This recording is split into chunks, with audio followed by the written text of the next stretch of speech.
Bien-aimés dans la foi, que la grâce et la paix vous soient accordées de la part de notre Seigneur Jésus-Christ. C'est toujours vraiment une grande joie pour moi de vous savoir nombreux à écouter la parole de Dieu, à partager la parole. N'oubliez pas qu'il est écrit que la parole de Dieu habite abondamment au milieu de vous. Et nous devons faire de notre mieux que tous les jours, que la parole de Dieu habite abondamment au milieu de nous.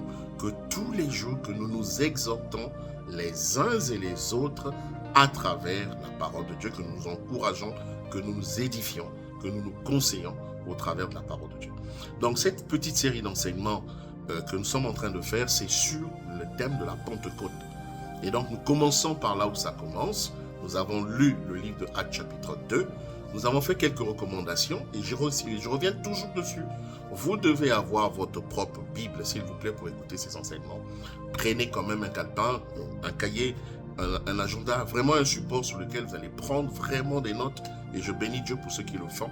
Pour ceux qui ont plus de moyens ou qui peuvent enregistrer pour pouvoir écouter demain plus tard, que Dieu vous bénisse pour cela. Mais en ce qui nous concerne, c'est vraiment de garder les traces de ces enseignements avec vous, parce qu'elles sont les fondements de votre foi chrétienne. Que Dieu vous bénisse, que Dieu vous garde. Donc nous avons commencé la dernière session par définir ce que c'était que la Pentecôte, donner d'abord la définition étymologique du mot.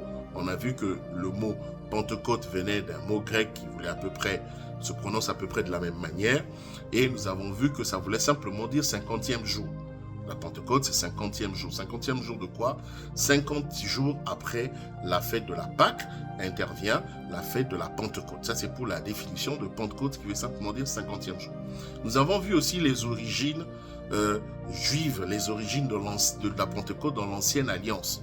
Nous avons vu que la Pentecôte dans l'Ancienne Alliance c'était la célébration du jour de l'alliance entre Dieu et Israël. La Pentecôte, en fait, c'est la célébration par les enfants d'Israël du jour où Moïse a reçu la loi, le jour où Dieu est descendu sur la montagne pour conclure une alliance avec Israël. Et c'est ça, c'est cette célébration, c'est ce devoir de mémoire qui est devenu à travers les âges, à travers les générations, à travers les années, la fête la fête juive de Shavuot, si vous voulez, qui veut simplement que l'on célèbre le don de la Torah, l'alliance entre Dieu et son peuple. Donc on célébrait l'alliance de Dieu avec Israël.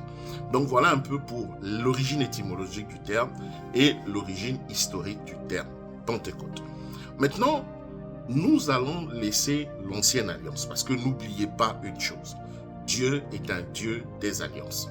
La Bible est un livre des alliances. D'ailleurs, Dieu ne peut être compris, Dieu ne peut être assimilé, Dieu ne se révèle qu'au travers des alliances. Et la Bible que vous avez, le livre, la bibliothèque, parce que Bible veut dire bibliothèque, parce qu'il y a, selon les versions, au moins 66 livres, sinon un peu plus dans d'autres versions.